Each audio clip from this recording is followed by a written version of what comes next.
what is the thing that motivated you to go online and find a foreigner instead of dating our local Filipino men? Tell everybody when you first came to Makati on your first night and you were using Tinder. Okay, so this is something that I didn't want to go public, but... Hello everybody, welcome back to our channel Fly Me to the Philippines with our friends Peter and Marissa, the newest couple in the Philippines. We're here in Panglao on the island of Bohol. And my good friend Peter, who you've seen on the channel before. Peter, last our viewers saw you, you were in our house on CDO with our friend Manuel. And prior to that, we interviewed you when we were in Baguio at the same time. And since then, we have a new person in your life, Marissa. Congratulations on meeting online. You met on Filipina Cupid. That was your recommendation. That was my recommendation. Because that is where we met. So Marissa is a new face on our channel, and she's the special someone now of Peter, who's before doesn't expect to meet someone like her in Mindanao. And you were taking it really slow. And you were different than a lot of expats who were in a big hurry. You were being extremely selective, and you came on a 100-day visit to Asia, mostly here in the Philippines. That's right. And I think the thing that people would find really interesting is the journey that you took. Now, when you were one of the first subscribers that reached out to me, and we talked for maybe 12 weeks in a row for an hour and a half every week, and then you made your trip to the Philippines. That's right. And when you first came to the Philippines, you were using Tinder as a dating app.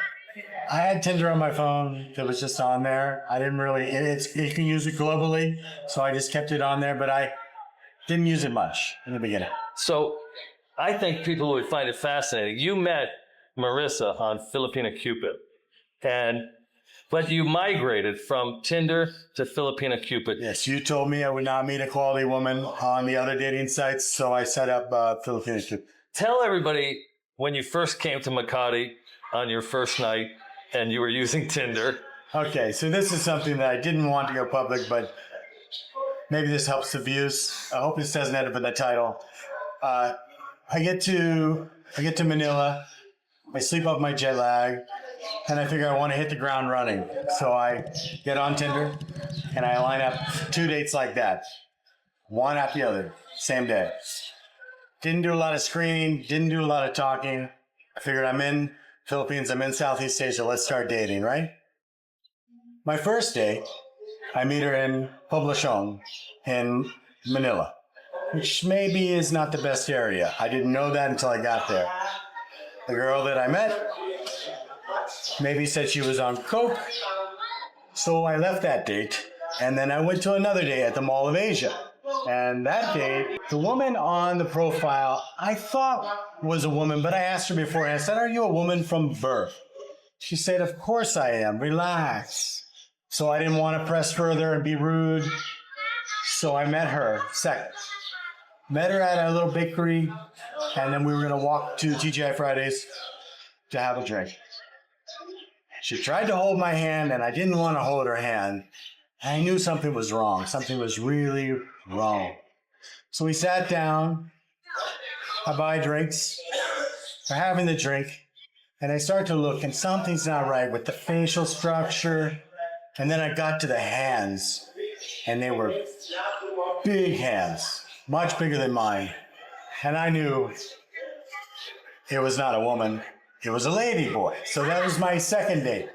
And so I told her, I said, I gotta go. Something's not right. I didn't want to confront her and embarrass her. So I left, and I decided after that, I didn't want to date anymore until you got me to install Filipina Cupid. Mm-hmm. And then I started to slowly get back in. I think I waited 2 weeks after that. Yeah, and we don't have an affiliation with any dating site. That's just where we met. Yeah, you said Ine Love or Filipina Cupid. Yeah. But something where they have to put in a bio, spend a little time, not just swiping. Yeah. So Peter, can you tell us about the difference of your experience in Tinder and in Filipina Cupid? Yes, the women, let's say that loosely, on Tinder were very quick to me. And the women on Filipina Cupid, specifically Maris, were very slow. Didn't want to rush into anything, wanted to spend some more time talking. And we literally talked for quite a long time before we met. So, Maris, how long from the very first time, Peter, you wrote Maris? Yeah. She wasn't one of the 200 incoming emails. Yeah. Okay, so you reached out and you contacted Maris. How long, Maris, until you met Peter in person? We started talking online on June, I think it's June. Late June. I just had left your place. Yeah, and we're starting meet in person in August 11. Oh, so it's almost 2 months. Yes. Yeah. Oh, and Peter, you went to Bali. So I kept dating because Maris didn't want to date or wasn't in a hurry to date. And I actually dated even on her island. And I was ready to start dating after I spent time with you and Chrissy and Manuel and Ivy. Remember, 2 couples, and I was a bachelor. I felt the pressure to start dating, maybe, meet a girl to do some travel with. I didn't have high expectations that I'm going to meet, the one. I just wanted to maybe do a little, more, not solo, but travel with someone, or at least have some dinners or something. So, Marissa, how long you've been in Filipina Cupid before you met Peter? I started joining Filipina Cupid around 2019. I was before. I was still in my college year. Yeah, just maybe some fun. It's not like I'm looking for a guy to support your financial needs, something like that. It's just I was totally broken during that time. So I tried to involve myself in this dating site, which is, I was wondering what is in this Filipina Cupid site. So I figured out, I talked of some other guy there, though I dated online, but I never met them. So the first foreigner you've met in person is Peter. You're so lucky. As a woman, well, when you first signed up to Filipina Cupid, were you bombarded with incoming messages like the men get? No, I didn't expect that. It's just because I'm not really into it. It's just I wanted to try something new. And then luckily I found Peter, which I didn't really expect. What was different about Peter and all the other people that reached out to you? It's just, I really like, it's not the idea of them, but for him as a person, because he's really kind, a gentleman. And what I like about them is always talk about faith, which is I really like. And I am more on God, which is I'm a Catholic person. So I really like when he talks about God. And that's very, very beautiful. Beautiful bits. So, Peter, you have a lot of guys are watching the Philippine niche channel, thinking about making the trip to the Philippines, thinking about making their first trip. This is your second trip. You came for 100 days. You met Marissa on Camiguin Island, which is a small resort island. Just north of Mindanao. Yeah, when we just pointed out. We just visited. And you dated for 5-6 weeks in person, roughly? About 3. 3. Yeah. And then you went home for 100 days. I did. You sold your house. I sold my house. And you got yourself ready. And now you're back here in the Philippines full time. Pending my visa renewals. Yeah. And you're 50 years old. Just turned 51. 51. Late October. And that makes you a little different also. The guys that are 51, it's a real challenge to find a way to make that change. A lot of guys really wish they'd figure this out a lot sooner. You're in a unique spot. Tell us about this journey you made for thinking about coming to the Philippines, 100 days, and now coming back. Okay, we know I can talk, so I'll try to surmise this. I was building what was my dream house. I bought 10 acres of land a mile from the ocean in northwest Florida, and I had lived in southeast Florida. During that build, I had some difficulties with the build. It was post-pandemic. Everything was very expensive. There were lots of complications. So I ended up selling my house in southeast Florida, moving on to the property in southwest Florida in a camper. I spent a lot of time in that camper, and I started dreaming about other areas in the world. When you're building this house, it's supposed to be the end-all, be-all for me, and something wasn't really meshing with me. So I thought about Bali. Everyone talked about Bali, so I started watching YouTube videos on Bali. And then during my YouTube, I got a suggestion for the Philippines. And then that kind of moved my attention to the Philippines. I think I came across your channel early on when you were just started. And I started to watch more and more on the Philippines, and just so many things about it. They have a similar background, the kind of they speak English. A lot of things made sense. Good, good to Americans and foreigners. And so I, in my mind, started to want to be in Southeast Asia, maybe just the Philippines, but I still wanted to try other areas. And eventually I found you. I finished my house. We had multiple hurricanes, 3 hurricanes in 11 months. Hit 15 miles from my house. Never had a hurricane in 125 years. And we had a Category 3 Idalia, a Category 1 Debbie, and a Category 4, which I was in my house, Helene. And that one wiped out my town. God bless them. It's going to take many years to rebuild. So I had already had my house on the market after my trip. And I had already, met a great girl. And so for me, I had you here as a friend, you and Chrissy. I felt very comfortable. And that was it for me. I did, when I came here for the 100 days, I started in the Philippines. After that, I went to Thailand. After that, I went briefly to Malaysia. And then I went to Bali. I learned how to ride a scooter on the left side of the road, 90 kilometer an hour on scooter. I embraced kind of the rawness of Southeast Asia. And I went home with the idea I'd come back, but wasn't determined yet. I wanted to see how I felt. I didn't hit the airport in Houston before I wanted to turn around and come back. And so I talked to you again, as you've been there all along for me, from the dating website to you told me to go to Camiguin Island as an idea. I didn't know where I was going to go. So Rob has been instrumental in everything. He's very knowledgeable and guided me. And then I came back. So I sold everything. I keep a car there and some stuff. I couldn't do it all once. And I came here. I came back to Camiguin.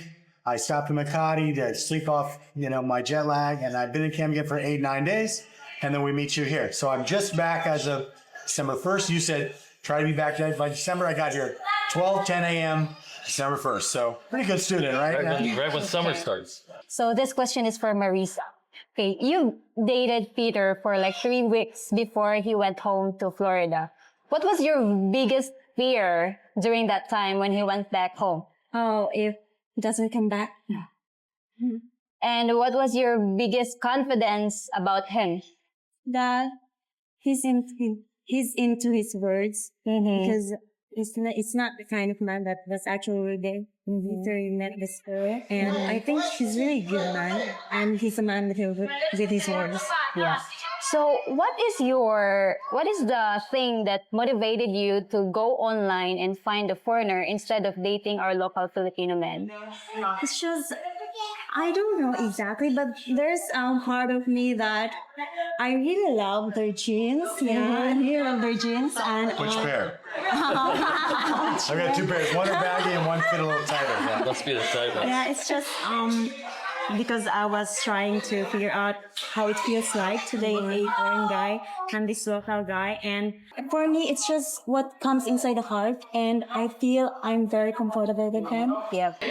So I've heard that on his first message, an invitation for coffee, you refused to meet him. And what's the reason? Yeah, and I'm not really in a rush, which is also, he's not really in a rush. That's why we're gonna take our time together. And I think that's not the right time for us to meet. What did your parents think? They met Peter. What was the reaction of the family? My dad and my mom was totally happy about that because he's a great man and he's a man he's really respect my family, because some of maybe other local guy, they just bump into a girl and doesn't want any confirmation from a family, which is I really like about Peter, because he's actually a man that has his words. And yeah, my mom and dad is so happy for me that I met this. Well, I first met her dad at the airport when I first flew in. And I went and I shook his hand and I said, "It's so great to meet you." And she goes, "That's the tuk-tuk driver." And her dad was standing next to her. So Peter, Marissa, you're 26? 24. 24. Peter, you just turned 51. So you got a 27-year age gap. Yeah. We have 37, so you got nothing on us. But When you first came to the Philippines, Peter, did you think 24? Did you think 34? What were you thinking? I thought it'd probably be 20s or early 30s. I mean, I didn't have any specific target as far as age. I think I kind of left everything open, you know, and I told Marissa when we were talking, I was dating, I kept dating because she was taking her time. We didn't video call until the last maybe week or two before we met.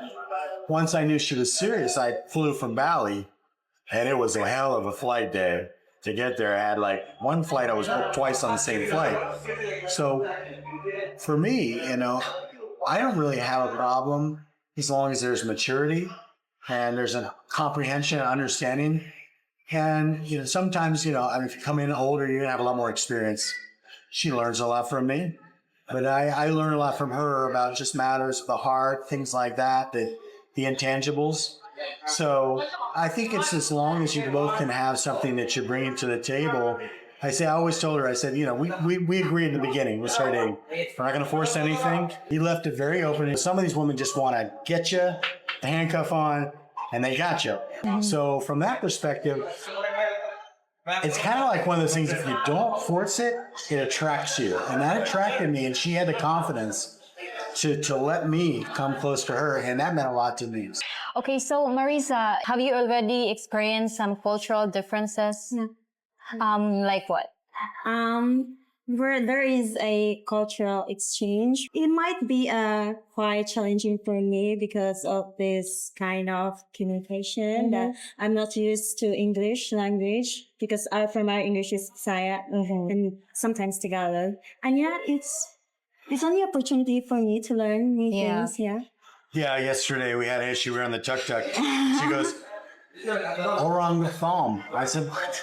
Orang thong? Orang thong. Orang thong. I said, what? Orange team. Everyone was wearing orange team. Yeah, and she's looking at me and I'm looking at her.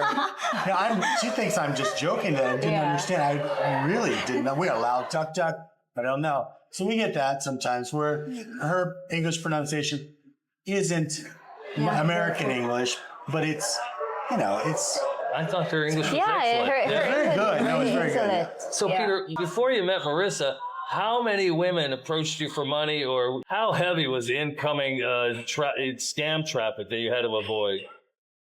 Depending on the website, right? Much less when I got to Filipina Cupid. Less than Tinder. Yeah, maybe I just didn't find out because it's a longer, you know, game. You know, when you're in it, you're going to be messaging. Maybe I didn't get to the point to even figure it out. They were there. You could know some ones that had just one photo or whatnot. I mean, I was married years and years ago and divorced for 1 year, very short marriage.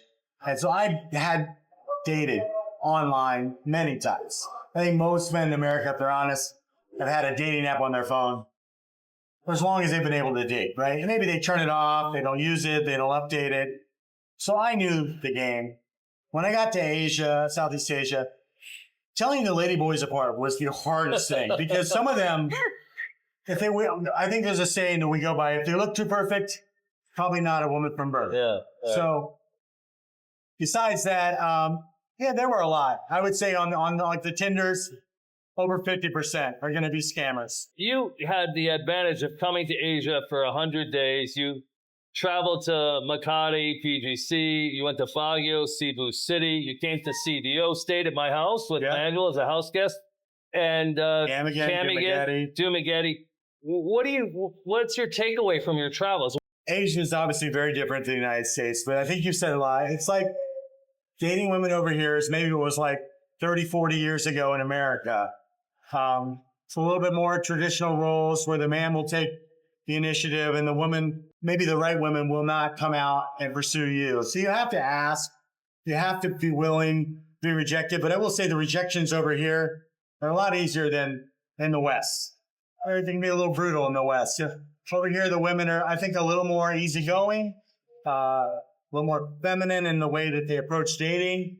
So I think it's a great deal for a man if he wants to find a traditional woman in Southeast Asia, particularly the Philippines, because of the English and because of the culture. What about the weather, the food, the geography of the different cities you've been to? So you can't see it, but right now the beach is behind the camera. It's beautiful. We're in Panglao. It looks much like when we were in Boracay, white sandy beaches, clear water, but we're getting like a monsoon type rain at the same time. And you have to have an umbrella or a poncho nearby. You've got to be willing to stub your toe on the sidewalk on occasion. You know, things are not exactly infrastructure wise, but when it comes, it's made up for in the people. The people here are genuinely just more laid back, generally just more happy and kind, at least from my appearance, more towards me. So I think when you try it, you might find it's for you. Maybe not for everyone, but for me, I spent 50 years in the West. Maybe I spent 50 years in the East. So what are your short and long-term plans? So short-term plans, we are going to go after we spend some time with you and Chrissy. We're going to go up to BGC.